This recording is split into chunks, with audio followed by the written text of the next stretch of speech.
نحمده ونصلي على رسوله الكريم اما بعد فاعوذ بالله من الشيطان الرجيم بسم الله الرحمن الرحيم اللهم صل على سيدنا ومولانا محمد النبي الأمي وعلى آله وصحبه وبارك وسلم تسليما كثيرا كثيرا اللهم لك الحمد كله ولك الشكر كله ولك الملك كله ولك الخلق كله بيدك الخير كله وإليك يرجع الأمر كله نسألك الخير كله ونعوذ بك من الشر كله۔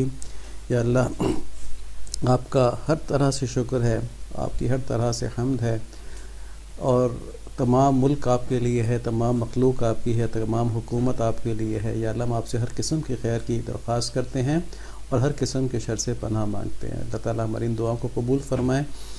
شکر، جیسا کہ سیشنز چل بھی رہے ہیں اس کے اوپر، شکر اللہ تعالیٰ کی طرف سے ہمارے اوپر ایک بہت بڑی عنایت ہے، جس کے بدلے میں اللہ تعالیٰ ہمیں بہت زیادہ نوازتے ہیں۔ اگر دین کو دیکھا جائے تو اللہ تعالیٰ کی مہربانی ہم پر اس طرح عیاں ہوتی ہیں کہ بڑے بڑے آسان کام جو ہے نا، مطلب وہ اتنے آسان ہیں کہ ان کے کرنے میں کچھ بھی نہیں جاتا آدمی کا، کوئی محنت نہیں، بستر پہ لیٹے لیٹے لحاف کے اندر گھسے ہوئے وہ کام ہو سکتے ہیں۔ ان کے اوپر اللہ تعالیٰ نے بے انتہا فضل اور اپنی رحمتیں لگتی ہیں۔ جیسے شکر کرنا، شکر کرنے سے اللہ تعالیٰ زندگی کے اوپر نعمتیں کھولتے چلے جاتے ہیں۔ اور شکر کرنے سے مراد یہ دل سے شکر گزاری ہونا، دل سے شکر گزارنا کہ اللہ آپ کا بڑا احسان ہے کہ مجھ جیسے گناہ کار کو بھی آپ نے یہ چیزیں عنایت فرمائی ہوئی ہیں۔ اور دوسرا جیسے درود شریف ہے، درود شریف کے اوپر 10 درجات بلند ہونا، 10 گناہ معاف ہونا، اللہ تعالیٰ کی 10 رحمتیں نازل ہونا ایک درود شریف کے اوپر۔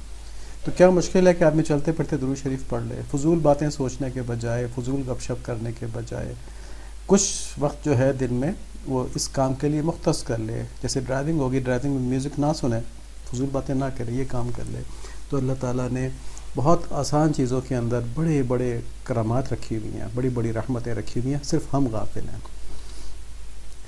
آج ہم شروع فلسطین کے لحاظ سے ہی کرتے ہیں، اور جیسا کہ ہم نے پچھلی مرتبہ ایک حدیث دکھائی تھی کہ مومنوں کے آپس میں ایک دوسرے کے ساتھ محبت اور باہمی ہمدردی کی مثال ایک جسم کی طرح ہے کہ جب کوئی اس کے کسی بھی عضو میں تکلیف ہوتی ہے تو سارا جسم جو ہے وہ تکلیف کو محسوس کرتا ہے، حتیٰ کہ نیند اڑ جاتی ہے، پورا جسم بخار میں مبتلا ہو جاتا ہے۔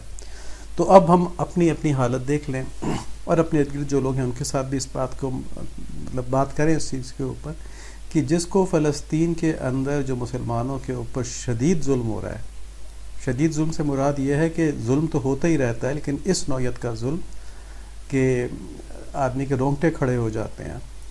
جیسے ایک بچہ دکھایا گیا ہے، اس کی ہڈی رام کی ٹوٹ کے باہر نکلی ہوئی ہے، بچہ 4-5 سال کا، 3.5-4 سال کا، 4.5 سال کا ہوگا، تو گود میں لے کے آ رہے، وہ خاموش ہے، اس کی ایک ٹانگ سے، ایک طرف سے ٹانگ جو ہے اس کی بائیں والی غالباً لٹکی ہوئی ہے، ہڈی اس کی باہر نکلی ہوئی ہے، اور سوچنا کتنی تکلیف ہوگی اس چیز کی۔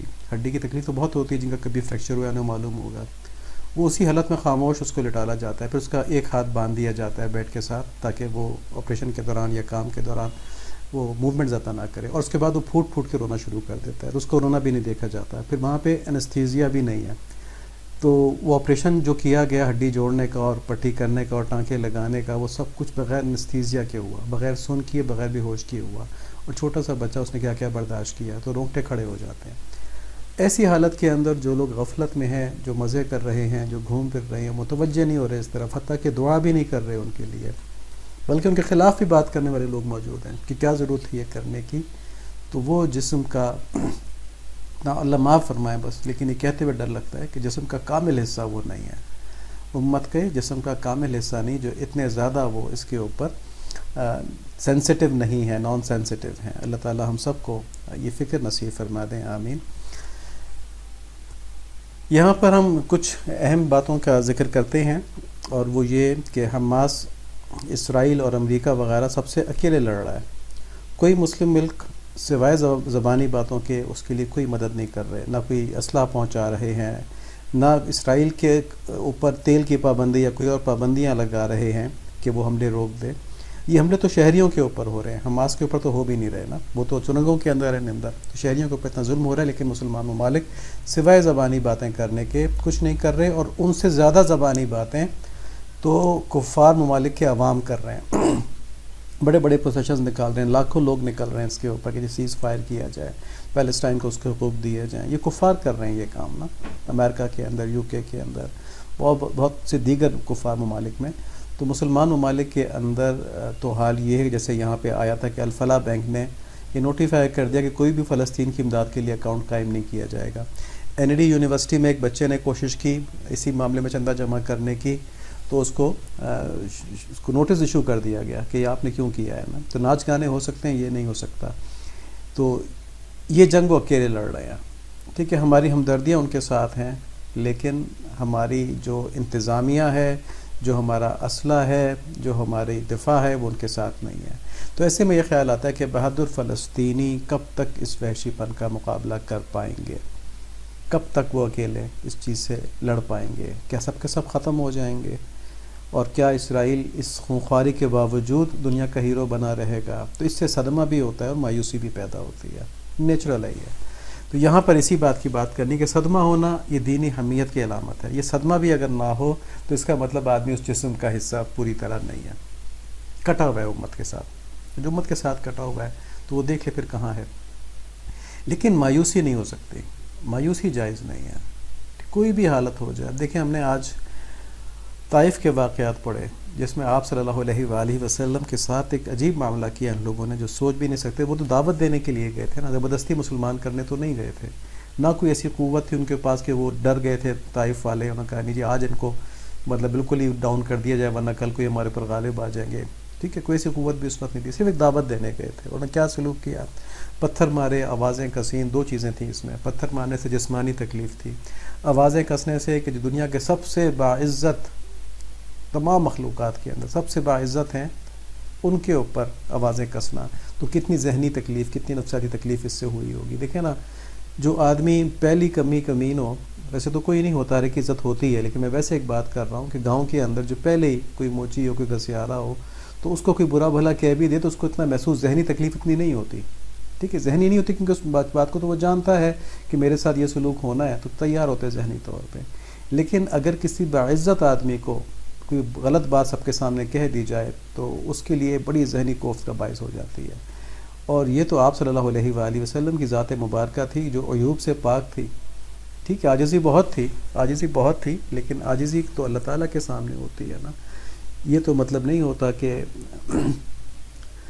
اس قسم کی کوفت کو بھی برداشت کرنے کا مطلب آدمی جو ہے وہ مکلف ہو. تو بہرحال ان کے اوپر یہ دو چیزیں گزریں اور اس حالت میں بھی ہمیں تفصیل سے دیکھا اس کو کہ ثابت قدم رہے آپ صلی اللہ علیہ وآلہ وسلم، مایوس نہیں ہوئے. اللہ تعالیٰ سے دعا کی کہ یا اللہ اگر یہ حالات آپ کی طرف سے حکمتاً آئے ہیں تو میں اس کے اوپر راضی ہوں، بس آپ مجھ سے ناراض نہ ہوں. اگر آپ مجھ سے ناراض ہیں تو پھر میرا کچھ نہیں بچتا. یہ دعا کا مفہوم ہے نا جو بتائی تھی آج سنائی ہے گوہر صاحب نے کہ اگر آپ ناراض ہیں تو پھر تو میں بہت متفکر ہوں، بہت پریشان ہوں. ٹھیک ہے، آپ کو راضی کیے بغیر تو کوئی چارہ نہیں ہے، اور آپ کی پناہ مانگتا ہوں اس بات سے کہ آپ مجھ سے ناراض ہو جائیں. اور اگر آپ ناراض نہیں ہیں تو میرے کو بہت بڑے مشکل وقت گزرا ہے. ٹھیک ہے، مشکل وقت کیا تھا کہ جب بیٹھ جاتے تھے، خون بہہ رہا ہے، تکلیف ہو رہی ہے، بھوکے پیاسے ہیں، جب بیٹھ جاتے تھے تو کفار پھر پکڑ کے کھڑا کرتے اور پھر پتھر مارتے اور چلنے کے لیے کہتے نا. تو یہ بہت بڑا ظلم تھا اتنی بڑی شخصیت کے ساتھ، حتیٰ کہ بے ہوش ہو گئے.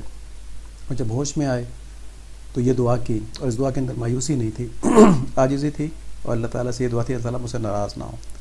تو مسلمان کے لیے اس میں بہت بڑا سبق تھا کہ جو بھی مشکل حالت آ جائے، جب تک اللہ تعالیٰ راضی ہیں، جب تک ہمیں مایوسی نہیں ہونی چاہیے.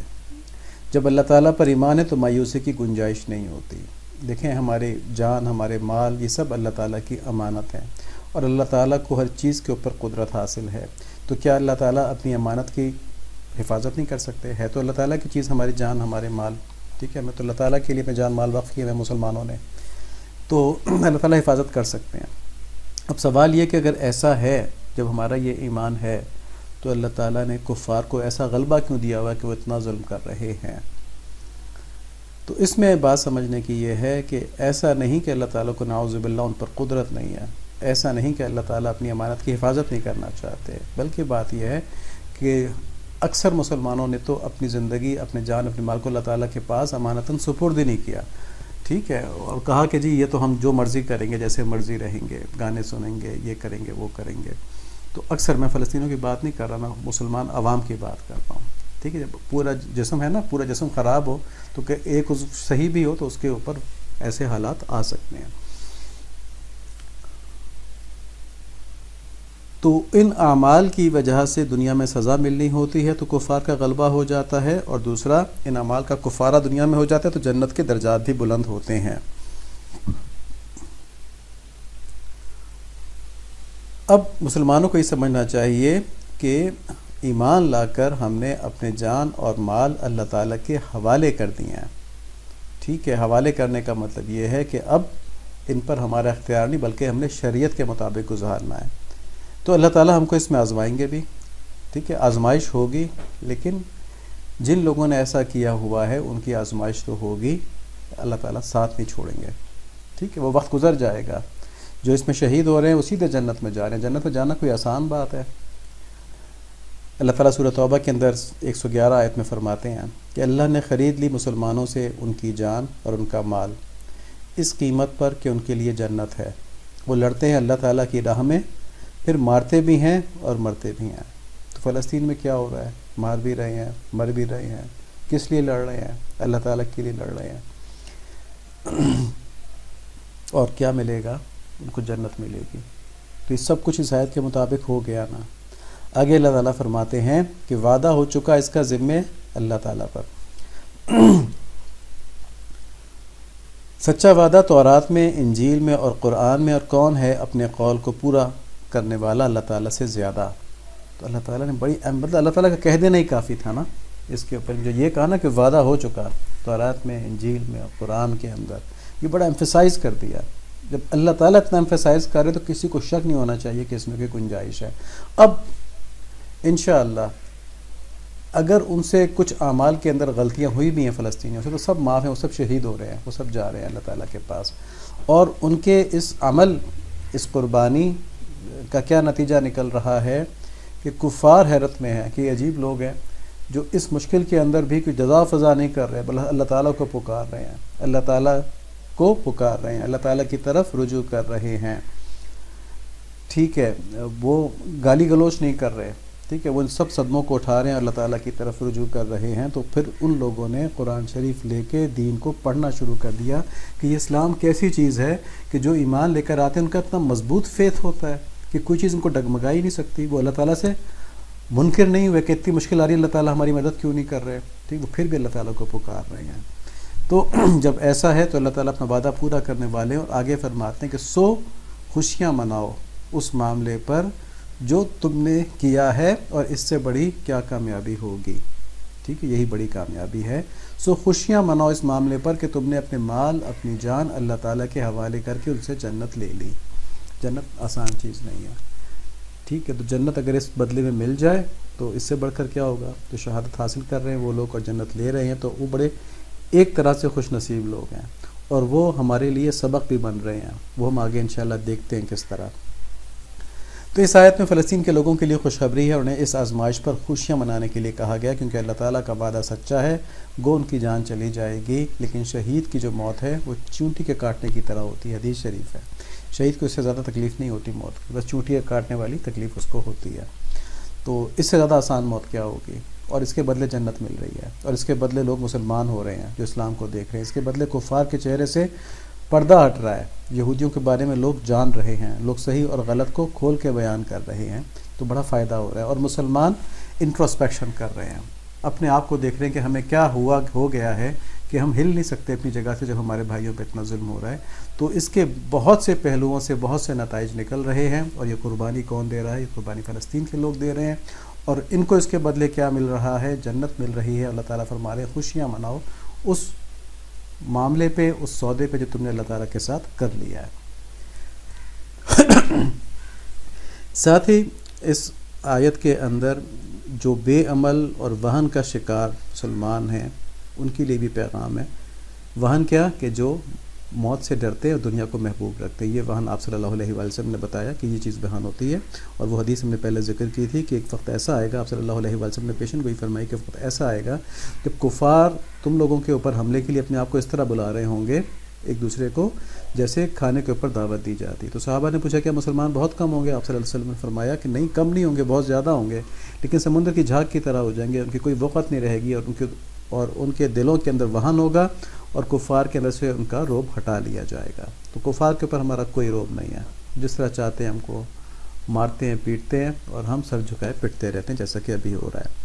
تو ان لوگوں کے لیے، ہمارے وہ حکمران جو وہن کا شکار ہیں، ان کے لیے یہ ہے کہ تم نے جہاد سے منہ موڑ کر آخرت پر دنیا کو ترجیح دے دی ہے. اب تم اس وعدے میں شامل نہیں ہو جب تک کہ اس عمل کے اوپر اس طرح چل رہے ہو.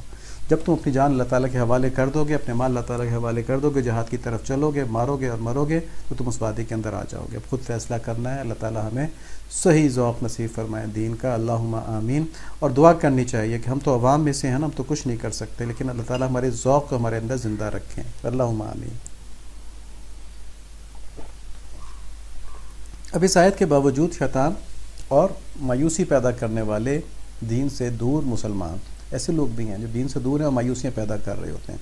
وہ یہ وسوسہ ڈالتے ہیں کہ جی اتنی سخت بدبادی و مشکلات کے باوجود اللہ تعالیٰ مدد کیوں نہیں کرتے. پھر کہتے ہیں جی اللہ تعالیٰ اس انہیں کی مدد کرتے ہیں جو دنیا کے اندر خوب محنت کرتے ہوں اور ترقی کرتے ہوں. تو فوجی طور پہ کیونکہ مسلمان کمزور ہیں اس لیے سب سے مار کھاتے ہیں. ٹھیک ہے، تو وہ یہ چاہتے ہیں کہ مسلمان دین کی طرف توجہ نہ کریں بلکہ دنیاوی ترقی کی طرف کوشش کریں.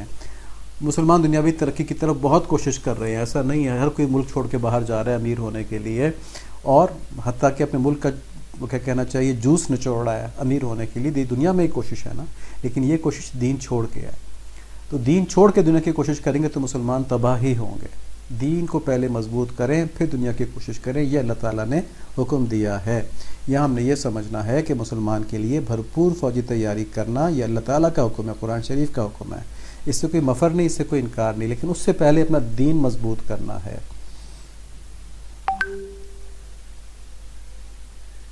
ہمارے لیے فوجی طاقت جو ہے وہ اللہ کا حکم ہے، لیکن اس پر ہم نے بھروسہ نہیں کرنا. ہم نے بھروسہ اللہ تعالیٰ کی مدد پہ کرنا ہے.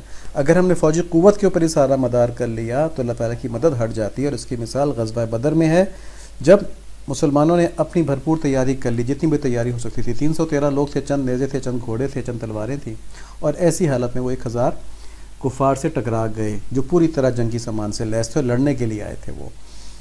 تو اللہ تعالیٰ نے فتح دی. اللہ تعالیٰ نے فتح دی، کفار کا سارا زور توڑ دیا، بڑے بڑے سردار مارے گئے. غزوہ حنین میں اس کے برعکس ہوا. کچھ مسلمانوں کے دل میں یہ خیال آیا، کچھ کے، کہ آج تو ہماری تعداد بہت زیادہ ہے، ہم تو جب بھی جیت جایا کرتے تھے جب ہم کم ہوا کرتے تھے. نظر تعداد پہ چلے گی تو اللہ تعالیٰ نے قرآن شریف میں تذکرہ بھی کیا کہ اس روز تمہاری نظر اللہ سے ہٹ کے اپنی تعداد میں چلے گی تو اللہ تعالیٰ نے تم پر زمین تنگ کر دی. تو ان کے اوپر شکست کے آثار رونما ہو گئے. شروع میں شکست ہوئی اور بعد میں پھر اللہ تعالیٰ نے اس کو فتح کے اندر بدلا. کیا ہوا تھا کہ اسباب کے اوپر نظر چلی گئی تھی، اللہ تعالیٰ سے ہٹ گئی تھی. یہ چیز پیدا کرنی کہ نظر اللہ تعالیٰ سے نہ ہٹے، پھر کچھ بھی ہو جائے گا مسلمان کامیاب ہیں. اس لیے جنگی تیاری ضروری ہے، لیکن اللہ تعالیٰ سے لو لگانا، ان کی مدد پر سے نظر نہ ہٹانا. چاہے مسلمان سپر پاور بن جائیں لیکن سپر پاوری کے اوپر ان کا نہ ہو مدار، ان کا اللہ تعالیٰ کی مدد کے اوپر. اور یہ کب ممکن ہے کہ جب دنیاوی کوشش سے پہلے دین کی مضبوطی کی کوشش ہو چکی ہوگی. جب دین مضبوط ہو گیا ہوگا تب اللہ تعالیٰ کے ساتھ دل لگا ہوگا، پھر جو بھی دنیا کو سونے مٹی میں بھی ہاتھ ڈالیں گے تو سونا بن جائے گا، اور پھر نظر اس پہ نہیں ہوگی، نظر اللہ تعالیٰ کی مدد پر ہوگی. ایک تو یہ بات ہو گئی، ٹھیک ہے، یہ کنسیپچول بات ہے. دوسری بات ہے پریکٹیکل سامنے کی، اور وہ یہ ہے کہ مسلمان اتنے کمزور بھی نہیں جتنا ہم ان کو کہتے ہیں نا. پاکستان کے پاس ایٹم بم ہے، دنیا کی بڑی مضبوط فوج ہے جو جنگ سے مطلب ایکسپیرینسڈ ہے، بہت بہتر لڑ سکتی ہے، اپنے سے کئی گنا بڑے دشمن سے لڑ چکی ہے. ترکی کے پاس مضبوط فوج ہے، بڑی جدید ٹیکنالوجی ہے. عرب کے پاس تیل ہے اور دیگر دولتیں ہیں. مطلب یہ نہیں کہ کوئی وسائل کم ہے مسلمانوں کے پاس، فوجی قوتیں بھی ہیں اور جو معدنی دولت ہے وہ بھی موجود ہے. افغان قوم نے، آپ غور کریں کہ صرف جذبہ جہاد کی بنیاد پر امریکہ اور نیٹو کے تمام ممالک سے جو سب مل کے اس پہ حملہ ور ہوئے تھے ان کو شکست دے دی. اس میں کیا پیغام تھا کہ اگر ایمان ہو تو اللہ تعالیٰ کی مدد سے سامان کی کمی پوری ہو جاتی ہے، بدر کی طرح اللہ تعالیٰ مدد فرماتے ہیں اور الٹیمیٹلی مسلمانوں کو فتح ہوتی ہے. لیکن اگر مسلمانوں کے اندر دین کی روح موجود ہو تو اس کے لیے سب سے پہلے اپنے اندر دین کی روح پیدا کرنا۔ اب دیکھیں، اگر ہم آج کے حالات کو دیکھیں تو ہماری کمزوری، سب سے بڑی مسلمانوں کی کمزوری اس وقت کیا ہے؟ تو جو لوگ حالات کو جانتے ہیں فوراً کہہ دیں گے کہ جی ہمارے حکمران دین سے دور ہیں، دنیا پرست ہیں، وہ جنگوں سے ڈرتے ہیں، وہ کفار سے ڈرتے ہیں، وہ اپنی حکومت کے جاننے سے ڈرتے ہیں، اس لیے ان کے اندر ہمت نہیں کہ اسرائیل کو کچھ کہہ سکے۔ ٹھیک ہے، تو بس زبانی وہ کہتے ہیں، وہ تیل نہیں روک سکتے اس کا، وہ اسے تجارتی معاملات نہیں ختم کر سکتے اپنے، ڈرتے ہیں۔ اللہ کا ڈر نکل گیا ہے، وہن آ گیا ہے، دنیا کی محبت آ گئی ہے۔ تو یہ ہماری سب سے بڑی کمزوری ہیں۔ اب ان حکمرانوں کو دور کرنے کے لیے ہمیں کیا کرنا ہوگا؟ ہمیں کوئی فساد نہیں پھیلانا، کچھ نہیں کرنا، ہم نے اپنے اعمال ٹھیک کرنے ہیں۔ ہماری دین سے دوری جو ہے اس وجہ سے حکمران ہمارے اوپر آئے ہیں۔ اب اس بات کو ہم قرآن اور حدیث سے ثابت کرتے ہیں۔ قرآن شریف میں اللہ تعالیٰ فرماتے ہیں خشکی اور تری میں لوگوں کے ہاتھوں کی کمائی کے سبب خرابی پھیل رہی ہے تاکہ اللہ تعالیٰ ان کو بعض اعمال کا مزہ انہیں چکھا دیں تاکہ وہ باز آ جائیں۔ سورہ روم کی آیت نمبر 41 ہے۔ تو ہم پر جو بھی مصیبت آتی ہے، چاہے وہ ہمارے پر کفار کا حملہ ہے، چاہے وہ ہمارے کمزور حکمران ہیں، یہ سب ہمارے اپنے اعمال کی کمائی۔ اور دوسری آیت میں یہی بات فرمائی، سورہ شورا کی آیت نمبر 30، اور تم کو جو کچھ مصیبت پہنچتی تمہارے ہی اپنے ہاتھوں کی کمائی ہے، اور بہت سارے گناہ تو اللہ تعالیٰ ویسے ہی معاف فرما دیتے ہیں۔ ٹھیک ہے، تو جو بھی مصیبت پہنچتی ہے، یہ یاد رکھے زندگی میں جو بھی مصیبت آئے گی، چاہے وہ کانٹا چبھنا ہوگا، ہمارے ہاتھ سے کوئی کام غلط ہوا ہوگا تو اس کی جزا ہم کو یہ ملی ہوگی، دنیا میں مل کے انشاءاللہ اس کا حال ختم ہو جائے گا اور آخرت میں اس کا حساب کتاب ہم سے نہیں ہوگا۔ سورہ شورا کی آیت نمبر 30 ہے۔ تو اگر حکمران غلط آ رہے ہیں تو وہ بھی ہمارے ہی اعمال کے سبب ہے۔ ان دونوں آیات سے معلوم ہوا کہ فساد اور مصیبت کا سبب خود انسان کے اپنے اعمال ہوتے ہیں۔ اگر اعمال ٹھیک ہوں گے تو مصیبتیں بھی نہیں آئیں گی۔ نافرمانی سبب پریشانی اور فرمانبرداری سبب سکون ہے۔ اب ایک حدیث دیکھتے ہیں، آپ صلی اللہ علیہ وآلہ وسلم نے ایک حدیث قدسی نقل فرمائی، فرماتے ہیں کہ اللہ تعالیٰ کہتے ہیں کہ میں اللہ ہوں، میرے سوا کوئی معبود نہیں، میں بادشاہ ہوں، میں بادشاہوں کا مالک اور بادشاہوں کا بادشاہ ہوں، بادشاہوں کے دل میرے ہاتھ میں ہے، میرے قبضہ قدرت میں ہے، لہذا جب میرے بندے میری اطاعت اور فرمانبرداری کرتے ہیں تو میں ان کے حق میں ظالم بادشاہوں کے دلوں کو بھی رحمت اور شفقت کی طرف پھیر دیتا ہوں، اور جب میرے بندے نافرمانی کرتے ہیں تو میں ان کے حق میں عادل اور نرم خو بادشاہ، یعنی کوئی اچھا بادشاہ ہوگا، اس کے دل کو بھی غضبناک کر دیتا ہوں اور سخت گیری کی طرف پھیر دیتا ہوں، جس کا نتیجہ یہ ہوتا ہے کہ بادشاہ ان کو سخت مصیبتوں میں مبتلا کرتے ہیں۔ اس لیے تم اپنے بادشاہوں کے لیے بد دعا کرنے میں مشغول نہ ہو، بلکہ میری بارگاہ میں میرا ذکر کرو، میری طرف رجوع کرو، تاکہ میں تمہارے ان بادشاہوں کے شر سے تم کو بچا لوں۔ یہ مشکات شریف کی صحیح حدیث ہے۔ اس میں کیا بتایا گیا کہ جب بادشاہ برے ہوں، جب حکمران برے ہوں، تو ان کو برا بھلا کہنے کے بجائے تم اپنے میری طرف رجوع کرو، یعنی اپنے اعمال درست کرو، تمہارے بادشاہ میں ٹھیک کر دوں گا۔ تو آسان طریقہ مل گیا نا، بجائے سے کہ جلوس نکالیں، یہ کریں وہ کریں، میڈیا پہ جائیں، ٹائم ضائع کریں، اللہ تعالیٰ کی طرف رجوع کر لیں، اپنے اعمال ٹھیک کر لیں، بادشاہوں کو اللہ تعالیٰ سنبھال لیں گے۔ اس سے آسان کیا چیز ہوگی جس میں جنت بھی اور دنیا بھی ہے۔ بحقی کی روایت ہے کہ اللہ تعالیٰ ہر زمانے کا بادشاہ ہے، اس زمانے والوں کے دلوں کے حالات، اللہ تعالیٰ ہر زمانے کا بادشاہ اس زمانے والوں کے جو دل ہوتے ہیں ان کے حالات کے مطابق بھیجتے ہیں، یعنی بادشاہ ہمارے دلوں کے حالات کے مطابق ہوتے ہیں، دل اچھے ہوں گے بادشاہ اچھے ہوں گے، دل اللہ تعالیٰ سے غافل ہوں گے تو بادشاہ بھی غافل ہی آئیں گے۔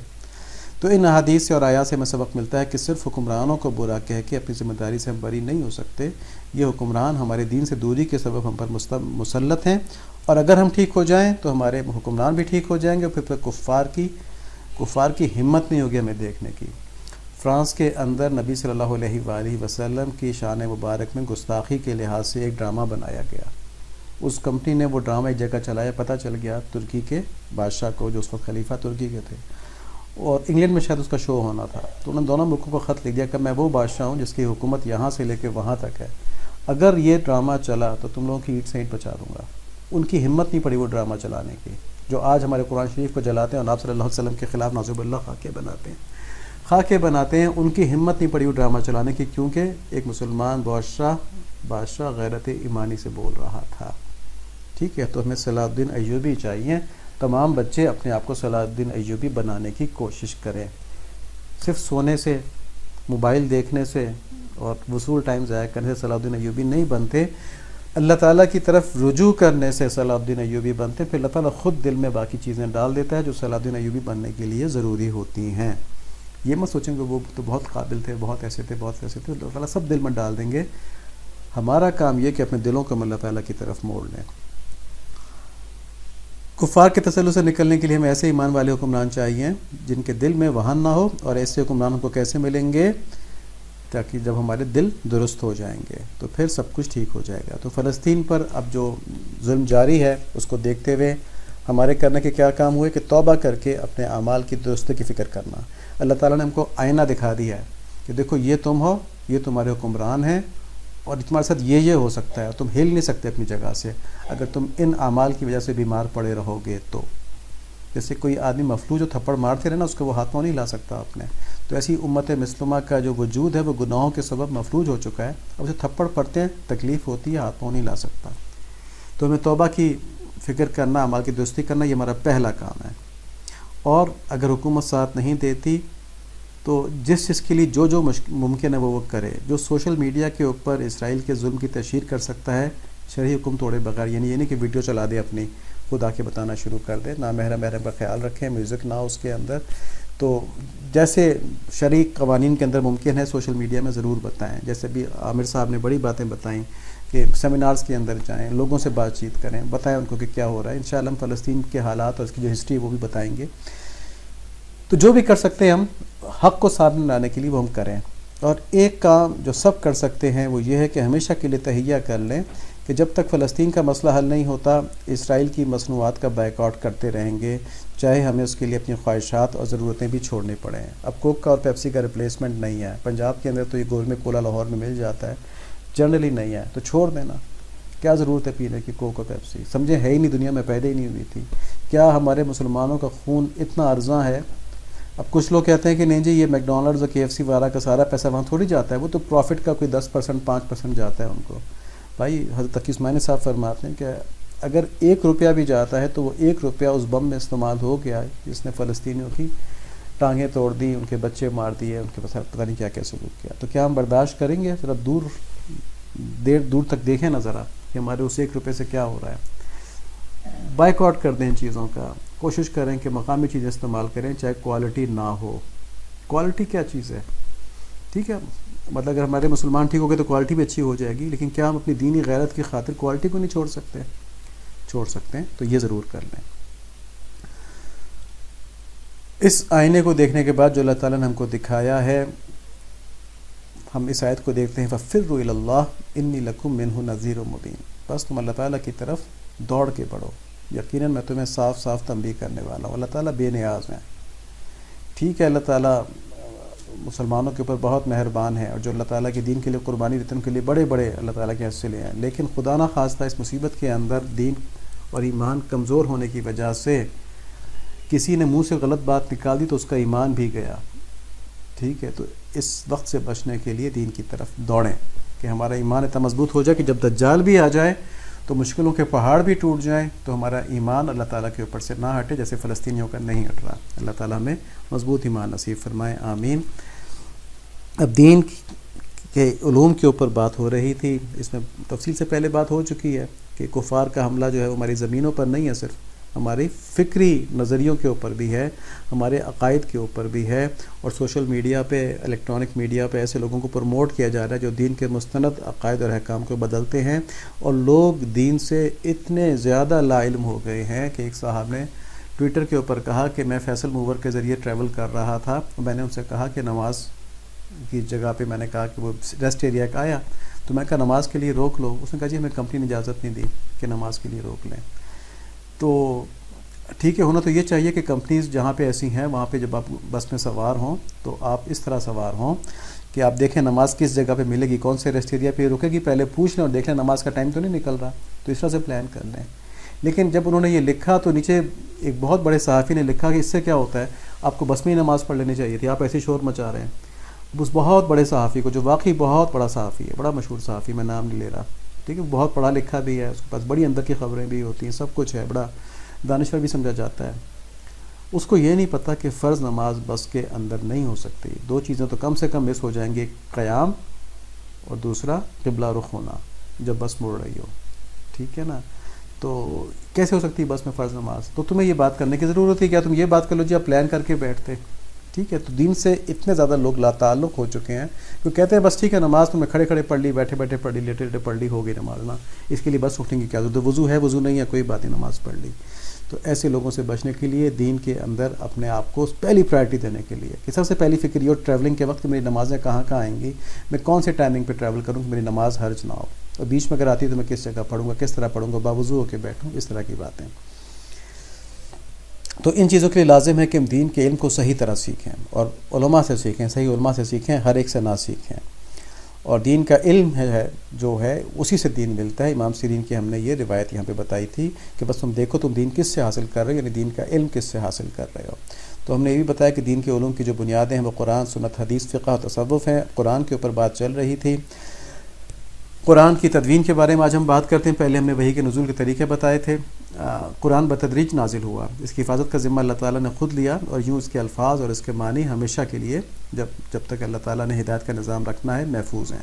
یعنی کہ قرآن کے الفاظ اور قرآن کے صحیح معنی جو ہیں یہ غائب نہیں ہوں گے. جب تک کہ اللہ تعالیٰ نے ہدایت کا نظام رکھنا ہے یہ موجود رہیں گے. گو بہت سے لوگ تحریف کر کے قرآنوں کو چھاپتے رہیں گے, لیکن مسلمانوں کو پتہ ہوگا تحریف شدہ ہے, اصل قرآن یہ ہے. اسی طرح بہت سے لوگ قرآن کے معنی میں تحریف کرتے رہیں گے, لیکن سنت اور احادیث کے ذریعے وہ معنی محفوظ ہو چکے ہیں. مسلمانوں کو پتہ ہے کہ یہ بکواس کر رہا ہے, جھوٹ بول رہا ہے, ایسا نہیں ہے, بلکہ آپ صلی اللہ علیہ وسلم نے یہ فرمایا تو اس کا مطلب یہ ہے. تو یہ دو چیزیں کبھی جب تک کہ ہدایت کا نظام موجود ہے غائب نہیں ہوں گی. آپ صلی اللہ علیہ وآلہ وسلم اپنے دور میں وحی کے ذریعے جیسے ہی قرآن سنتے تھے ویسے ہی خود بھی پڑھتے اور آگے بھی پڑھاتے اور اس کی تعلیم دیتے تھے. قرآن کی تدوین اور جمع جو ہے یہ 3 مرحلوں میں ہوا. پہلے عہد رسالت میں جمع قرآن ہوا, دوسرا حضرت ابوبکر صدیق رضی اللہ عنہ کے دور میں جمع قرآن ہوا, تیسرا عثمانی دور میں اس کی تدوین ہوئی حضرت عثمان رضی اللہ عنہ کی خلافت میں. تو آج ہم عہد رسالت کی بات کریں گے کہ آپ صلی اللہ علیہ وآلہ وسلم نے اپنے دور میں قرآن شریف لکھنے کے علاوہ کچھ بھی اور لکھنے سے منع فرمایا ہوا تھا. اس پہ پابندی تھی تاکہ قرآن شریف کے آیات کے ساتھ کوئی حدیث مکس اپ نہ ہو جائے, کوئی اور بات مکس اپ نہ ہو جائے. تو کہا تھا لکھنا صرف قرآن شریف ہے. دوسرا یہ ہوتا تھا کہ آپ صلی اللہ علیہ وآلہ وسلم پر کبھی کوئی پوری صورت نازل ہوتی تھی, کبھی کسی صورت کی کچھ آیتیں نازل ہوتی تھیں. تو آپ صلی اللہ علیہ وآلہ وسلم جب کچھ آیتیں جب پوری صورت نازل ہو رہی ہے پھر تو صورت ایز اٹ از لکھ لی جاتی ہے. جیسے معوذتین, قل هو اللہ احد, سورہ اخلاص ہے, چھوٹی چھوٹی صورتیں پوری ساتھ نازل ہوئیں ویسے ہی لکھ لی گئیں. لیکن سورہ بقرہ ہے, سورہ آل عمران ہے, یہ اس طرح بڑی صورتیں جن کی کچھ آیتیں کبھی نازل ہوئیں کچھ آیتیں کبھی نازل ہوئیں, تو اس میں آپ صلی اللہ علیہ وآلہ وسلم کاتبین وحی کو بلاتے جو کہ وحی لکھا کرتے تھے صحابہ کرام, اور ان کو بتایا کرتے تھے کہ یہ آیتیں کون سی صورت میں کس جگہ لکھنی ہے. ٹھیک ہے, اور وہ صحابہ کرام پھر اس طرح اس کو لکھا کرتے تھے. تو یہ آپ صلی اللہ علیہ وآلہ وسلم نے بتایا تھا کہ کون سی آیت کس صورت کی ہے اور کس جگہ پر ہے. چنانچہ قرآن شریف آپ صلی اللہ علیہ وآلہ وسلم کی مبارک زندگی میں ہی آپ صلی اللہ علیہ وسلم کی نگرانی میں جمع ہو گیا تھا. قرآن شریف لکھنے کے لیے باریک جھلی ہوتی تھی, اونٹ کے شانے کی چوڑی ہڈی جس کا پلا جسے کہتے ہیں وہ ہوتی تھی, پتلا چمڑا یا کھجور کی شاخ کا نچلا حصہ استعمال ہوتا تھا. آپ صلی اللہ علیہ وآلہ وسلم کے کاتبین وحی مقرر تھے. مکہ مکرمہ میں حضرت ابوبکر صدیق رضی اللہ تعالیٰ عنہ, حضرت عثمان رضی اللہ تعالیٰ عنہ, حضرت علی رضی اللہ تعالیٰ عنہ یہ خدمت سر انجام دیتے تھے. مدینہ منورہ میں ان 3 کے علاوہ حضرت زبیر بن عوام, ابی بن کعب, عبداللہ بن ارقم, امیر معاویہ اور زید بن ثابت رضی اللہ عنہ بڑے بڑے نام ہیں. ان کے علاوہ بھی کچھ لوگ تھے. تو یہ حضرات قرآن شریف لکھتے تھے جب آپ صلی اللہ علیہ وآلہ وسلم کے اوپر وحی نازل ہوتی تھی. حضرت زید فرماتے ہیں رضی اللہ تعالیٰ عنہ کہ آپ صلی اللہ علیہ وآلہ وسلم وحی لکھواتے اور پھر اس کو دوبارہ لکھنے والے سے سنتے بھی تھے. یعنی جب وحی نازل ہوئی تو کاتبین نے وحی میں سے کسی کو بلایا جس کو پسند فرمایا, جو اس وقت موجود تھے, اور اس کے بعد ان کو لکھوایا اور ان سے کہا مجھے پڑھ کے سناؤ. انہوں نے پڑھ کے سنایا تو تصدیق کی, اور پھر اس کے بعد باقی لوگوں کے اندر وہ آیت سنائی جاتی تھی. اور باقی لوگوں میں یعنی باقی صحابہ کرام میں جو لوگ لکھ سکتے تھے وہ لکھ لیا کرتے تھے, اور جو لکھ نہیں سکتے تھے وہ یاد کر لیا کرتے تھے. اگر ان کا حافظہ حفظ والا ہوا تو وہ پورا یاد بھی کر لیا کرتے تھے. اس لیے بہت سے حفاظ بھی تھے صحابہ کرام کے اندر جو پورا قرآن یاد کیے ہوئے تھے, اور بعض کو کچھ صورتیں یاد تھیں, کچھ آیتیں یاد تھیں. تو یہ قرآن شریف کا آپ صلی اللہ علیہ وآلہ وسلم کی تدوین اور جمع ہونا اس دور کے اندر تھا. اور یہ کہنا کہ بعد میں جمع ہوا ہے اور اس کے اندر پتہ نہیں سند ہے کہ نہیں, یہ سب باتیں غلط ہیں, یہ کفار نے پھیلائی. آج ہمیں یہ بات پتہ چل گئی کہ خود آپ صلی اللہ علیہ وآلہ وسلم کے دور میں قرآن شریف جمع کرنا اور لکھنا جو تھا اس کا بڑا اہتمام تھا, اور اللہ تعالیٰ نے بھی اس کی ذمہ داری لی ہوئی ہے کہ اس کے معنی اور اس کے الفاظ میں تحریف نہیں ہوگی. تو یہ انتظام خود بخود وہاں پر اللہ تعالیٰ کی حفاظت کے اندر تھا. چھوٹے بچوں کو شکر گزاری کے بارے میں بتایا جا رہا ہے. عامر جواد صاحب کا سیشن ضرور سن لیں اور غور صاحب کی کہانی بھی سن لیں. شکر گزاری سے آخرت کے فائدے تو یقیناً ہیں, دنیا کے بھی بہت زیادہ فائدے ہیں, نفسیاتی طور پہ بھی اور اکنامکلی بھی اور معاشرتی بھی, فیملی کے اندر بھی. جو آدمی شکر گزار ہوتا ہے وہ چڑچڑا نہیں رہتا, ورنہ آدمی کسی نہ کسی پریشانی میں ہی رہتا ہے کہ میری گاڑی کا شیشہ ٹوٹ گیا, میری قمیص کا بٹن ٹوٹا رہتا ہے. بس کوئی بھی آدمی جو ہے نا غم لگا کے بیٹھا ہوتا ہے. جبکہ طریقہ کیا بتایا گیا, ایک تو کہانی میں تھا اور ایک ابھی عامر صاحب نے بتایا کہ ریسرچ بھی ہوئی تھی کہ ایک رجسٹر لیں, کاغذ لیں, اس میں دیکھیں کہ مجھ پہ اللہ تعالیٰ کی کیا کیا نعمتیں ہیں, 3 یا 4 بڑی بڑی نعمتیں لکھ لیں, روزانہ اس چیز کو دیکھتے رہیں, پھر دیکھیں گے آپ کہ آپ کتنے خوش قسمت ہیں جب ساری چیزیں سامنے آتی جائیں گی اور پھر شکر گزاری بڑھتی جائے گی. تو یہاں پر ہم صرف کہنا چاہیے ترغیب دینے کے لیے کچھ احادیث نقل فرما رہے ہیں جو ہم پہلے بھی بتا چکے ہیں. بے شک اللہ تعالیٰ بندے سے اس بات پر خوش ہوتا ہے کہ بندہ لقمہ کھائے, پھر اس کی اس نعمت پر شکر بجا لائے, اور پانی پیے, پھر اس پر اللہ تعالیٰ کی تعریف بیان کرے. تو یہ حدیث ہے کھانے پینے کے اوپر شکر کرنے سے متعلق, جو ہم ہر وقت کرتے رہتے ہیں کھانا پینا, تو اس پہ شکر فوراً ہو سکتا ہے. حضرت نوح علیہ السلام جب لباس پہنتے تھے یا کھانا کھاتے تھے یا کوئی مشروب پیتے, فوراً الحمدللہ کہتے. دیکھیں یہ کب ہوگا, جب دل اللہ تعالیٰ سے جڑا ہوگا تو جو نعمت ملے گی کہیں گے اللہ کا احسان ہے. دل اللہ تعالیٰ سے نہیں جڑا ہوگا تو نعمت ملے گی کہیں گے فلاں کو تو اس سے زیادہ ملی ہوئی ہے, زرداری تو مجھ سے اچھے کپڑے پہنتا ہے, گو میں نے 20,000 کا سوٹ پہنا ہوا ہے مگر زرداری تو 2.5 لاکھ کا 3 لاکھ کا سوٹ پہنتا ہے, میں نے وہاں تک پہنچنا ہے. شکر نہیں آئے گا, کمپٹیشن آئے گا, بے چینی آئے گی. ٹھیک ہے جی, تو جو اللہ نے دے دیا اس پر شکر ادا کریں, اللہ تعالیٰ بڑھا دیں گے, نہیں تو جنت کے اندر تو بڑھا کے ہی ملے گا نا. سودا اللہ تعالیٰ سے کرے نا, سودا دنیا میں کیوں کرتے ہیں. اس وجہ سے ان کا لقب عبد الشکور رکھا گیا تھا, یعنی شکر گزار بندہ. دور منصور میں لکھا ہے, اور یہ بہت ہی سبق دینے والی حدیث ہے. آپ صلی اللہ علیہ وآلہ وسلم نے فرمایا, اللہ کی قسم مجھے تم پر فقر کا خوف نہیں ہے, لیکن تم پر مجھے اس بات کا خوف ہے کہ دنیا تم پر اس طرح کشادہ کر دی جائے جس طرح تم سے پہلے لوگوں پر کشادہ کر دی گئی تھی, پھر تم ایک دوسرے سے اس میں آگے بڑھنے کے لیے اس طرح مقابلہ کرو جس طرح ان لوگوں نے مقابلہ کیا, تو تمہیں بھی تباہ کر دے گی جس طرح ان لوگوں کو تباہ کر دیا اس دنیا نے. تو یہاں پر نوجوانوں کے لیے ایک بڑا پیغام ہے, اور وہ پیغام یہ ہے کہ نوجوان کے اندر ایک ڈرائیو ہوتی ہے آگے بڑھنے کی, اس کا خون گرم ہوتا ہے, یہ ڈرائیو ضروری ہے. اس ڈرائیو کو اگر چینلائز نہ کیا جائے تو نوجوان یہ سمجھتے ہیں کہ صرف دنیاوی ترقی جو ہے نا وہ میرا مقصد ہے. اسی ڈرائیو کو چینلائز کیا جائے صحیح طرح تو وہ سمجھیں گے کہ میں دین کے اندر آگے سے آگے بڑھ جاؤں, یہ بھی تو میری کوشش کرنی چاہیے. میں زندگی میں آیا ہی اس لیے ہوں کہ اللہ تعالیٰ کے قریب ہو جاؤں, اور دنیا جو میرے مقدر میں ہے وہ کہیں نہیں جائے گی. کہتے ہیں کہ رزق, یہ حدیث شریف ہے کہ رزق جو ہے وہ جب تک آدمی پورا نہیں کر لیتا اپنا, اس کو موت نہیں آتی. تو اس رزق کے لیے کوشش نہ کی جائے, صرف اس رزق کے لیے. ٹھیک ہے, کوشش کی جائے کہ اللہ تعالیٰ نے مجھے کہا ہے کہ میں اللہ تعالیٰ کے مخلوق کے لیے فائدہ مند ہوں, میں اپنے اوقات کے لیے فائدہ مند ہوں, میں اپنے لیے رزق حلال کماؤں. تو یہ جو نیتیں کر کے کہ میں اللہ تعالیٰ کا حکم پورا کر رہا ہوں, پھر دنیاوی کوششیں کرے, تو یہ دنیاوی کوششیں بھی عبادت بن جائیں گی. کیا ہوگا؟ نمبر 1 نیت یہ ہو کہ جو مجھے صلاحیتیں اللہ تعالیٰ نے دی ہیں دنیا کے اندر کنٹریبیوٹ کرنے کی, دنیا کمانے کی نہیں, کنٹریبیوٹ کرنے کی, اور رزق حلال کمانے کی. رزق حلال کمانے میں آدمی کا یہ نہیں ہوتا کہ میں نے انلمیٹڈ کمانا ہے, بس جو میری ضرورت کے مطابق مقدر کے مطابق لکھ دیا گیا اس کو حاصل کرنے کے سنت درجے میں اسباب اختیار کر لو. تو یہ نیت کر کے آدمی دنیا کے اندر کوششیں کرے اور جائز ناجائز کا خیال رکھے. ٹھیک ہے, فضول اپنی صلاحیتوں کو ضائع نہ کرے, موبائل کے اوپر, ٹیلی ویژن کے اوپر, گانوں بجانوں کے اندر, تو وہ ہر وقت عبادت کے اندر ہوگا. تو یہ بخاری شریف کی روایت ہمیں یہ سبق دیتی ہے. اور پھر قرآن شریف کی آیت ہے سورہ ابراہیم کی آیت نمبر 7, لئن شکرتم لازیدنکم, کہ تم میرا شکر ادا کرو میں تم پر اپنی نعمتوں میں اضافہ کر دوں گا. اور ساتھ میں وعید ہے کہ ناشکری کرو گے تو میرا عذاب سخت ہے. ہم سب ناشکری میں مبتلا ہیں, میجورٹی کی بات کر رہا ہوں, اکثر ناشکری میں مبتلا ہے. نعمتیں اللہ تعالیٰ کی دیکھتے ہی نہیں ہیں. نمبر 2 کم آ جائیں تو کہتے ہیں دیکھو میرے نہیں آ پائے, میں نے اتنی محنت کی تھی. پیسے 4 کم مل جائیں تو میرا تو اتنا رتبہ تھا, میں تو ایسا تھا, میرے پاس پیسے کم ہے, فلاں زیادہ پیسے کما رہا ہے. ٹھیک ہے جی, تو یہ ساری ناشکری ہے. اللہ تعالیٰ سے راضی ہو جائے, اللہ تعالیٰ بہت دینے والے ہیں. اور سیرت مبارکہ کے اندر جو ہم نے سبق حاصل کیے, یہ تو تفصیل سے پڑھنے والی چیزیں, کتابیں دیکھ کے, سیرت کی کتابیں دیکھ کے, واقعہ طائف جو ہے اس کو اچھی طرح پڑھیں. جن کتابوں میں تفصیل سے لکھا ہے وہاں سے پڑھیں, سرسری نہ پڑھیں. کئی دفعہ مجبوراً سرسری لکھ دیا جاتا ہے کہ چلو ساری چیز کور کرنی ہے تو کچھ نہ کچھ تو پتہ چل جائے, لیکن یہ ایک واقعہ ہے, اس کو تفصیل سے کتابوں سے پڑھیں. انشاءاللہ ہم کوشش کریں گے اس کو پوسٹ بھی کر دیں. آپ صلی اللہ علیہ وآلہ وسلم کے اوپر ظلم کی پیک تھی طائف کا واقعہ، اور اس کے فوراً بعد آپ صلی اللہ علیہ وآلہ وسلم کو معراج ہوئی جو آپ صلی اللہ علیہ وآلہ وسلم کی بلندی کی پیک تھی۔ تو اس ظلم کی پیک کو برداشت کرنے کے بعد، ثابت قدم رہنے کے بعد اللہ تعالیٰ نے یہ جزا دی۔ تو ہمیں اس سے بہت سے سبق ملتے ہیں، یہ کہ دین کے اندر آسانیاں نہیں ہیں، قربانیاں ہیں، قربانیاں دینی ہے دنیا میں رہتے ہوئے۔ دین اسلام لا کے ہم نے اللہ تعالیٰ پہ احسان نہیں کیا کہ اب ہمیں اللہ تعالیٰ ہر طرح خوش رکھیں، آخرت میں اللہ تعالیٰ نے ذمہ لے لیا تو میں خوش رکھوں گا، یہاں پر تمہارے لیے آزمائش ہے۔ اس کی تفصیل انشاءاللہ ہم اگلی دفعہ بھی دیکھیں گے۔ تو آپ صلی اللہ علیہ وآلہ وسلم نے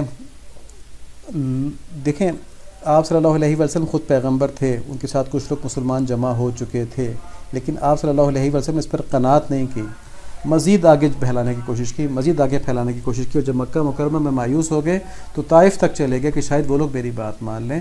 تو یہ دین کو پھیلانے کی پرویکٹیو کوشش تھی، یہ قناعت پسندی نہیں تھی چلو اتنے تو ہو گئے، میں نے ان کو تو بتا دیا اب یہ آگے پہنچا دیں گے، یا میرے پاس لوگ آئیں گے تو میں ان کو بتا دوں گا، نہیں، ٹھیک ہے جی، بات پھیلانے کے لیے، نکلنے کے لیے کوئی میرے مددگار بن جائیں کہ اس بات کو تیزی سے پھیلایا جا سکے، یہ کوشش تھی۔ اور اس بات کے اوپر آپ کے اوپر اتنا ظلم ہوا تھا، اور آپ نے اس کے اندر ہمیں یہ سبق دیا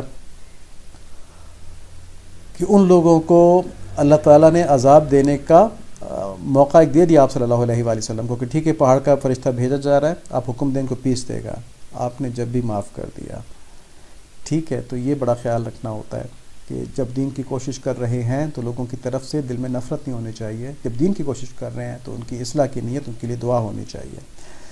اور ایک بہت بڑی بات کہ اگر ہمارا دل اللہ تعالیٰ کی طرف متوجہ رہے تو ہدایت میں بڑھتے چلے جائیں گے، ٹھیک ہے، اور اگر دل اللہ تعالیٰ کی طرف متوجہ نہیں ہے تو مسلمان گھرانے میں پیدا ہونے کے باوجود ہم ہدایت سے ہٹ جائیں گے۔ دلیل کیا ہے کہ دیکھیں جب حضرت عداس رضی اللہ تعالیٰ عنہ غلام تھے لیکن عیسائی تھے اور دین کی طرف راغب تھے، تو آپ صلی اللہ علیہ وآلہ وسلم کو بس بسم اللہ الرحمن الرحیم سنا اور متاثر ہو کر ایمان مل گیا، جبکہ عتبہ اور شیبہ جو سردار تھے جنہوں نے انگور کے خوشے بھجوائے تھے ہمدردی کے طور پہ کہ یہ تو ہمارے مکہ مکرمہ کے ہی ہیں، ٹھیک ہے، ان کے اوپر اتنا ظلم ہو رہا ہے، یہ وہیں کے رہنے والے تھے نا عتبہ اور شیبہ، تو ان کا باغ تھا وہاں پہ طائف میں، تو ان کا ہمارے اپنے شہر کے ساتھ حمیت تو تھی، تو اس حمیت کے تحت انگور کے خوشے تو بھجوا دیے، لیکن دل میں دنیا کی محبت تھی تو ہدایت نہیں لے سکے۔ اللہ تعالیٰ ہمیں ہدایت نصیب فرمائیں، ہدایت میں آگے بڑھنے کا ذوق و شوق نصیب فرمائیں، گناہوں سے بہت زیادہ بچائیں اور ہماری غلطیوں کو معاف فرما دیں، اور اپنی شان عطا کے مطابق ہمیں اپنی معافی نصیب فرمائیں، اپنی شان غفوریت کے مطابق، غفاریت کے مطابق ہمیں ہماری مغفرت فرمائیں، ہمارے گناہ معاف فرمائیں، اور ہمیں اپنی رحمت سے ڈھانپ لیں۔ اللہم آمین۔ سبحانک اللہم وبحمدک اشہد ان لا الہ الا انت استغفرک واتوب الیک۔ اللہم صلی علی محمد النبی الامی وعلی آلہ وصحبہ وبارک وسلم تسلیما کثیرا کثیرا۔ اللہم غشنا برحمتک وجنبنا عذابک، یا اللہ اپنی رحمت سے ہم کو ڈھانپ لیں، اپنے عذاب سے اپنی پناہ نصیب فرما دیں۔ اللہم آمین۔ السلام علیکم ورحمۃ اللہ وبرکاتہ۔